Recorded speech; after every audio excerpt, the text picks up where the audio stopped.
have I got a show for you today. The oddest show I've ever seen. Okay, I'm here to review You, Me, and My Ex.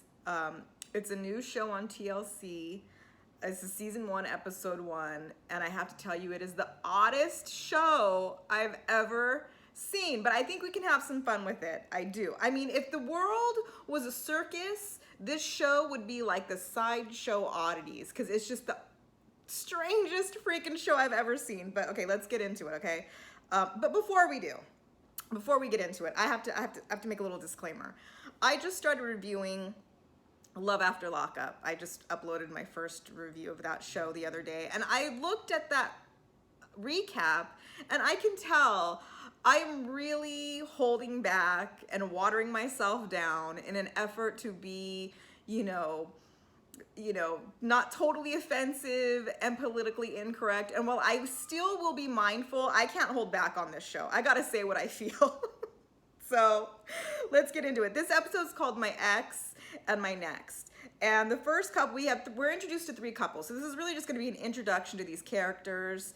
And the first couple we get is Jessica and Jerry. They're in Chicago, Illinois. They are former spouses that have been divorced for a while. I don't know if they said how long, but a while. They met when they were young. She was, she's 40 now and he's 54. So he's 14 years older than her.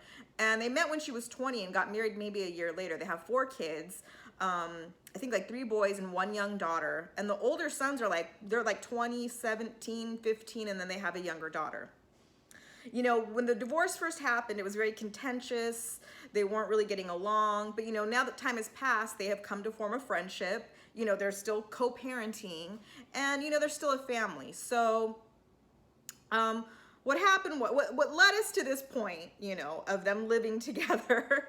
And he's dating a woman by the name of Kaylee Lovey is what they said, but they call her Kay Lovey.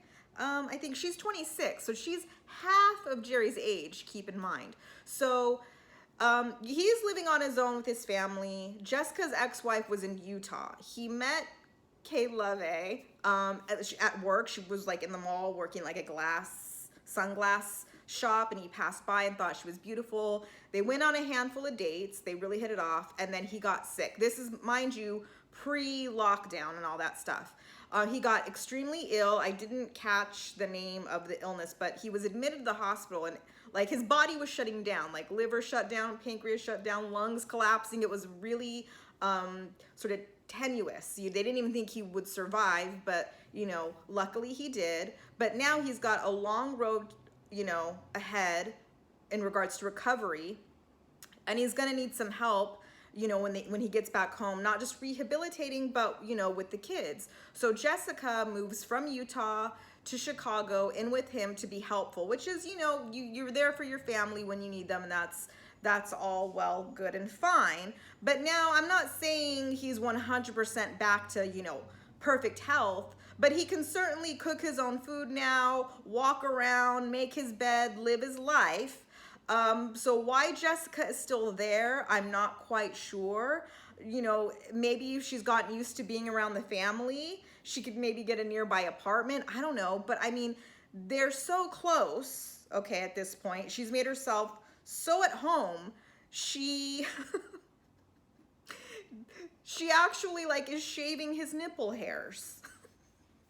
Yes, that's what I said. She's shaving his nipple hairs and his nose hairs. He says because there's no one else in the world he trusts with a razor that close to his nipples and throat. I've never. It's just odd, the odd. I mean, is it okay? Maybe it's not odd, that you would do that for your husband, but he ain't your husband. He ain't your man. I'd be like, we're divorced. I don't have to do those things anymore. Anyway, okay, I'm off. So, because when he got sick and ill, it kind of put a halt to his dating with Kay Lovey. Kay Lovey, is that? I'm just going to call her Kay for right now, okay? It kind of put a halt on their dating. But now that he's sort of, again, on the road to health and wellness, he wants to pick up where he left off. But because now we're in sort of like lockdown quarantine mode, he, this long distance FaceTime just isn't really working for him anymore, because it's not really giving him a good sense of whether or not they're really compatible, or if this relationship can really like be a forever thing. So he has suggested and offered his home. He's opened it up to her because also he's still at high risk of catching the Rona. So, if she's, he's going to be around her, she's going to have to like quarantine with him, and she's open to it. Again, I can't help but wonder if these couples and all of the couples, would they be in these particular situations if it wasn't for the cameras and the money they're being paid? Like, did he open up the newspaper and see the casting call for like someone who lives with their ex spouse and is moving somebody in, and figured like, oh, I was dating this girl, we could do this? Because I just don't know that this would be really happening in real life. It's just because it's so odd. Like, she's not just moving in, with a boyfriend, or, he's, because, I mean, is he even, I don't even know if he's technically your boyfriend. The guy she's been dating, she's moving in with his whole family, his kids, his ex-wife. Like, that's a lot. She's never even been to his house. She's never even met his kids, much less his ex-wife. But, she says all of her friends think she's crazy, and I agree. Now, like I said, she's half of his age. She's a little younger. She seems sweet and good-hearted, but there's something about her I can't quite put my finger on, and I don't know if it's those green eyes that seem to be fake. Are they? I don't know. They don't look totally natural to me. I guess they could be, but she's kind of giving me like Twilight. She look a little Twilight to me. Like she's on that, that like all animal blood diet. Like, but she's very bubbly. Jerry sends his 2 older sons to go pick her up and drive her to the house. I don't know where she lives. She doesn't live like close by. It's a bit of a drive. So they pick her up, they load up her suitcases in the car, and she's kind of chatty like, oh my gosh, like I'm so excited. Your dad took me to like, my first like Bulls game, and the sons are just like, with their masks on, just like, can't be bothered, no response. She's just like, oh, the scenery, the snow, it's so beautiful. Like, oh, it's so great. And they're just like, they're not here. That son that's driving just ain't here for the shit, but he's being a good sport. I don't know if dad's breaking him off a few bucks, to do this, to be part of the show. Anyway, she gets to the house, and she meets everybody. She meets Jessica, who, by the way, isn't totally keen on this. This girlfriend moving in, it's a little awkward. And she tries to tell Jerry this, but Jerry's like, it's my house, I can do what I want. So, what can she say to that? But just try to go with it and be, as positive as she can. So, like I said, Kay gets there, he's showing her around the house, all the rooms. And then they finally get to his bedroom, and he's like, well, here's my room. Like, what do you think? And she's like, oh, it's nice. She sits on the bed like, oh, it's soft, I could get used to this. And he's like, well, hold on, before you get too comfortable, I have to let you know, like, we won't be sharing a room. And she's like, oh. Like, she looks a little disappointed. If I were her, I'd be like, okay, that's cool, because I don't know if they've slept together or not, but I don't know that I'd necessarily want to, like, share a bed right off. Like, we're just sort of, like, reconnecting. But he says, the reason why is because he has a young daughter. I don't know, she's maybe like 10 or 11. And she often will, in the middle of the night, if she has a bad dream, or I don't know if she's feeling lonely, she'll, jump into bed with her dad and sleep there. So, he doesn't want like, Kay to be there where the daughter comes in. It could be confusing. It could be weird. Totally understandable. So Kay's like, okay, she gets it. So she asks him like, okay, so where's my room? And he's like, well, let me show you. Not to your room, but to your closet. He has her in a closet, like a walk-in closet, mind you, but a closet nonetheless, like, and not an empty closet with empty shelves that she could, I don't know, hang her clothes on, but like a fully loaded shoes, clothes, knick-knack, bric-a-brac, like, and she's looking around like, are you serious? Like, are you serious? And he's like, yeah, well, I mean, is there anything I could do to make it better for you? Like, I'm open to suggestions. And she's like, yeah, you could not put me in a closet. That's my suggestion. Like, are you serious? And he's like, well, it's either this or, we can move the air mattress down to like the basement. And she's like, yeah, let's do that. Because he showed her the basement, and the basement's sort of a family room. You know, there's a big like L-shaped couch and a flat screen TV. You know, it's where the video games are. It's where the kids hang out. And he takes the air mattress down there, and he doesn't deflate it, but you know, he's lugging it around, hitting things like the Three Stooges, gets it down there. And in there, it's not much more room either for her. Like, where is she gonna put her stuff, her suitcase, her clothes? Like, we couldn't think this out a little better, you know? And so Jessica sees this and is like, oh, she doesn't think it's a good idea because, you know, this space, this basement is like the family space. It's where the kids hang out. It's where her older son likes to go to be alone, shut the door. And, you know, the dad is just sort of like impeding on that and not even asking if it's okay or how the kids feel. I mean, maybe we could have thought this out just a little bit, you know, like why can't maybe two of the sons bunk up together and give Kay that room? Or I don't know, how about, you know, we put the little girl in the closet? Is that okay? That maybe that's a bit much. How about we put the little girl, the little daughter, and the mom together to give like Kay her own space and privacy? Because, you know, in this family room basement, it's not really private. I mean, the son can walk in. It's like, you know, and Jessica says like, you know, Kay isn't that far in age from our oldest son. Like, it could be uncomfortable. So she goes to Jerry, Jessica, and says like, hey, have you talked to our son? I didn't catch his name. It's the older son. I think it's like Antonio or something like that. Like, have you talked to him? Have you asked him if that's okay? Because that's really like his space more than anybody's. And Jerry's just like, oh, it'll be fine. And she's like, it'll be fine because you asked him and he said it would be, or you're just assuming? Like, I think you need to have a talk with him and make sure this is really okay. And, you know, Kay's just sitting there like, this is awkward, this is uncomfortable, because yeah, it's like this stuff should have been worked out, or he should have told her on the phone like, hey, when you get here, we're not going to be sharing the same room. Do you mind being in a closet? Because then she might have been like, yeah, no, I don't really think I want to do that. Like, it's almost like a bait and switch. Like, she thought she was going to go there, live with her boyfriend, be in the same bedroom with her boyfriend, and it's not that at all. And I don't know what's going on, but it's, again, it's odd. It's all odd to me. You guys let me know what you think. If you guys, are those her real eyes? I don't want to be me. See, this is me trying not to be totally offensive, but I want to know if they are not her real eyes. I want to see what her real eyes look like. I'm sure it's beautiful, but those crazy eyes, I don't know. Like I'm saying, it makes me feel like something's not quite right, but we'll see. I mean, we got a long season ahead of us. Another interesting couple we have on our hands would be Alex and Caroline, but let me back up a little bit, and I do need to be a little careful in the way I talk about this coupling here. Okay, so Alex and Steven are the exes. They're ex-boyfriends. Alex shares that he's never officially like come out, but he admits that Steven is probably the first person he's ever fell in love with. Steven is his best friend. He said they have a lot in common. They can finish each other's sentences, and they just, you know, embarked on the ultimate bromance, like for real bromance.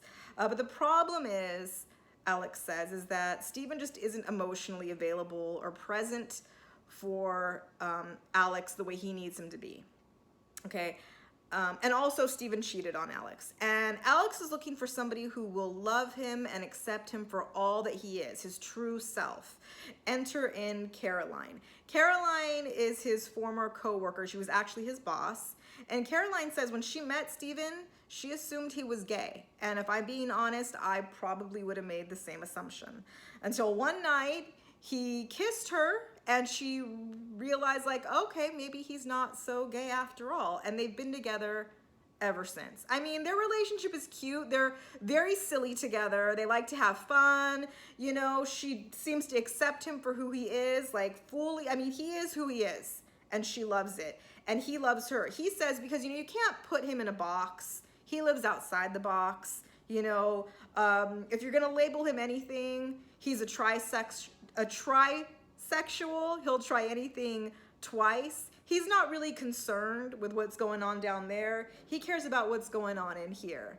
And to him, Caroline just has a beautiful heart. You know, she gets him. She loves him. He says compared to his relationship with Steven, Caroline is night and day. Like, he gets all that he needs from her. And okay, I mean, that's beautiful. I mean, we all want to be in love. We all want to find that person that gets us and accepts us. So, okay, I can get on board with that.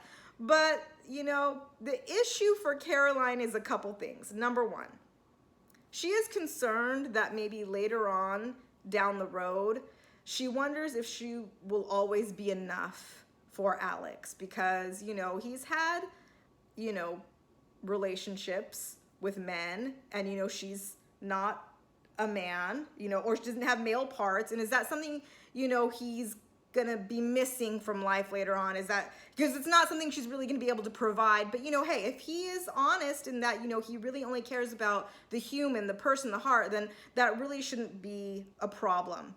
The other concern is, which is probably more my concern and why I think this show is so odd to me, is that she's just kind of, I don't know if troubled's the right word, annoyed by how like enmeshed Alex and Steven are in their friendship. She says Steven, you know, texts every morning, every night, calls all day, every day. He's probably calling Alex right now as I'm recording this.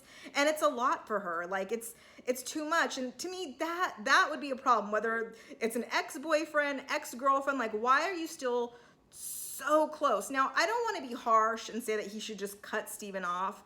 But if you can see that Caroline, your current girlfriend, is, you know, having trouble with this, is experiencing maybe jealousy or confusion, or, you know, this relationship, friendship, this close friendship you have with Steven, you know, is it worth possibly sacrificing your new relationship if it's like, you know, going to be detrimental to what you have with Caroline, who could maybe be your future wife, mother of your children? I don't know. Is it unfair to ask him to choose? Like I said, I don't want to be harsh and say that he should just cut Steven off, but maybe we can create some boundaries. Like maybe you text me once a day. I don't know. It's just, I'm of the mindset, I'm not friends with any of my exes. They're not my enemies. I wish them well, but I don't see any cause or reason to remain friends, especially at this level. I don't know. And I think I would probably, you know, for all of my confidence, I don't know that I'd be totally comfortable around somebody's ex-girlfriend. I mean, I know there's exceptions, like Jessica and Jerry, okay? Jessica had to move out, or move in, I should say, with Jerry because he needed help. You know, he was rehabilitating. It's a family thing. Like, I get that. But, you know, even now I'm wondering, like, he seems well enough on his own. Like, why is she still there? That if I was his girlfriend, that would be, I mean, I'm saying serious girlfriend. This could just be a show thing, but if I had a boyfriend and the ex-girlfriend was constantly around, like, I think it would bother me. Not because I'm insecure, but just like, why? Like, I don't know, like being around ex-lovers. Am I in the minority? You guys let me know what you think. So that's kind of where we leave Alex and Steven and Caroline. I mean, I don't really know where this storyline is going, judging by like the scenes we get. It just seems there's a lot of conflict with his family and friends. But like I said, we got a long season ahead of us. So, you know, more on them next week. The last couple we meet is Jimmy and Lisa, the original Jersey Shore fist pumpers. Okay, they met down at the Jersey Shore back in the 80s when Lisa had like big, like teased out blonde hair, and and Jimmy looked like Rick Springfield, at least according to Lisa, he did. Anyway, they met young, they got married young, they have one son who is now 20. He lives in Florida, he's going to college out there, and they're ex-spouses, but really good friends. And not just really good friends, they're also business partners. They own an olive oil company together and a construction company, okay? But they've been divorced for years. As a matter of fact, Jimmy has been remarried to Wendy for 18 years now, and they have a son, Alexander, okay? But, you know, Lisa very proudly points out that she will always be Jimmy's first love, and Wendy will only be his second wife. And I'm like, really, girl?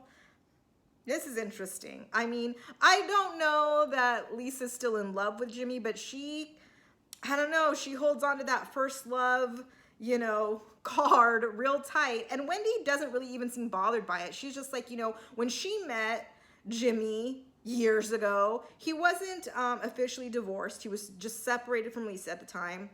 He had a young son. There was a lot of baggage, she knew, but she was ready to take it on. And she was actually open to being Lisa's friend, but she says in the beginning, at that time, Lisa would send text messages, emails, you know, voice messages on the answering machine that were just nasty, vile, mean, and horrible. And, you know, she knew that if they were ever going to be friends, it was going to have to be sort of like, you know, on Lisa's time. But she was always, you know, ready and open. And well, you know, Lisa eventually finally came around, and they are all friends now. We see them cooking. I think in Wendy and Jimmy's house, they're cooking, they're drinking wine, they're hanging out.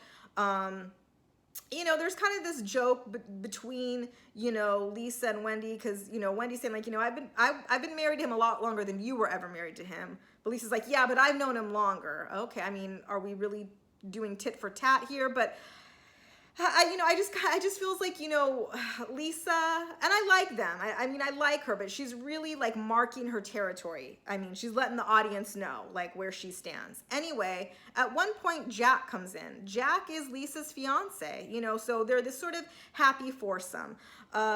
Lisa brings up that their son Dominic is about to turn 21, and because of, you know, flight restrictions with everything that's going on, she has the brilliant idea of renting out sort of a tricked out RV so the four of them can drive down to Florida, surprise Dominic, I'm sure he'll love that, so that they can celebrate his 21st birthday with him. And, you know, everybody's like, oh, is that really a good idea? It's like a 19-hour drive all together. And she's like, oh, I'll make it fun. I'll have the bar stocked. We'll make some stops. And they all seem like, you know, game for it. Like, okay, fine. So, you know, we get to the next scene, and Lisa is going over to Jimmy's house with like a box of old photographs and whatnots, because they're going to put together a photo album for their son for his 21st birthday. And so they're going through the pictures, they're sort of reminiscing of how young they looked. You know, Jimmy is fully bald, you know, he's missing that old head of hair that he's seeing in the pictures. And then they come across this letter that Lisa says is a letter that Jimmy wrote to her. You know, they had set, and at this point, we don't know why they divorced. I mean, they have seemingly, you know, a great friendship, you know, chemistry, they're comfortable around each other. You know, Wendy mentions that Lisa texts, same thing like with Alex and Steven, she'll text good morning, she'll text good night. They even take like business trips together, just the two of them. She says like, you know, I think Lisa might be spending more time with my husband than I do. But Wendy doesn't seem like, she seems very confident. Like, she doesn't seem insecure about it at all. She's like, you know, I've got him. Like, you know, if you want what I have, it's too late, it's too bad, he's mine. So Wendy doesn't seem bothered or troubled by it, which I love. So anyway, you know, they find this letter, like I was saying, that Lisa says Jimmy wrote to her like a few years into their separation, because at this point, when he wrote the letter, she was starting to go out and date and meet people. And if I didn't mention it, we still at this point do not know why they got divorced. They haven't told us why that is.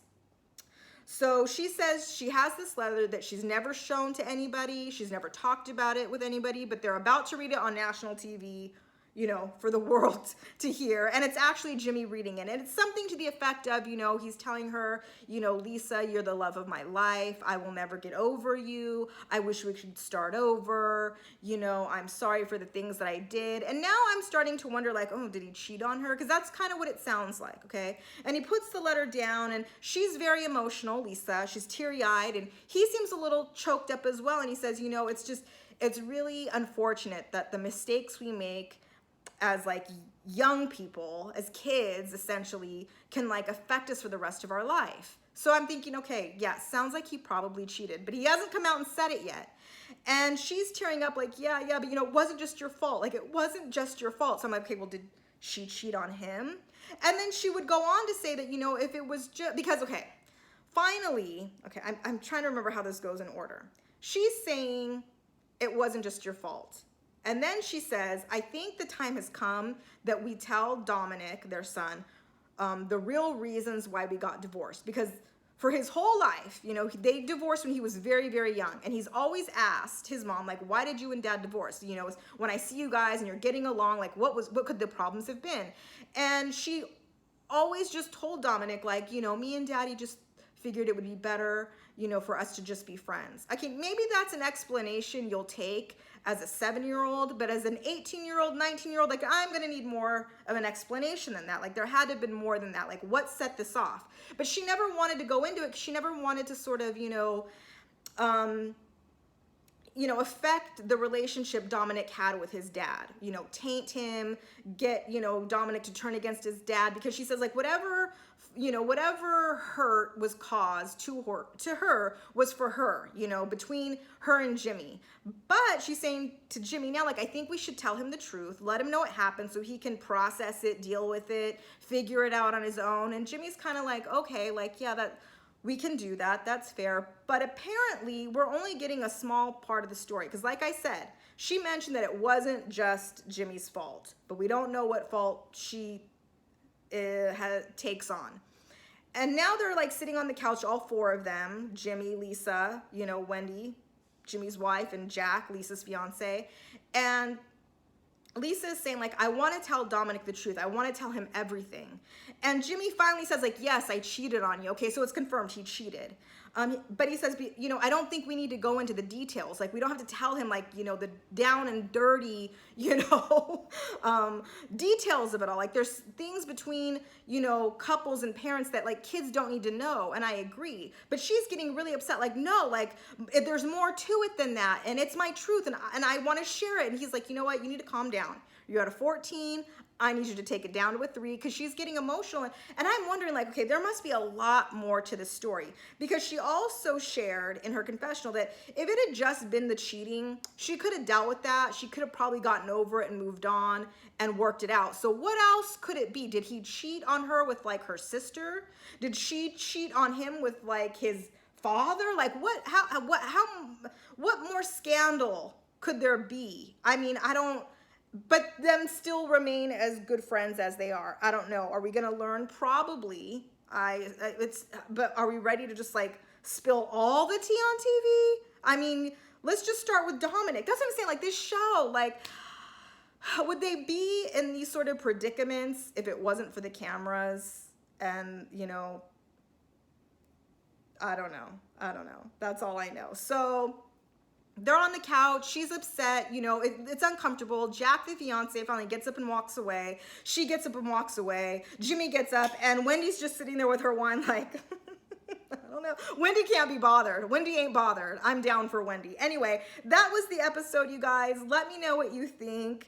Am I crazy? Am I the only one who thinks this show is totally strange? Am I the only one who just doesn't agree you need to be best friends with an ex? And it's fine to just let them, ride off into the sunset. Make room and space for the new person. That's what I'm saying. Like, it's like you got to leave it vacant, for the new person to come in. Because if that ex is just sitting there, they're taking up space, You're hindering yourself. You let me know what you think, though. I think sometimes I'm in the minority because I have friends who have remained friends with their exes, and I don't get it. But hey, you do what you do, I do what I do, you are you, I am me, and I'm totally rambling on. So rate, comment, subscribe. Let me know what you think of the show. Are you excited for it? Is anybody else watching it?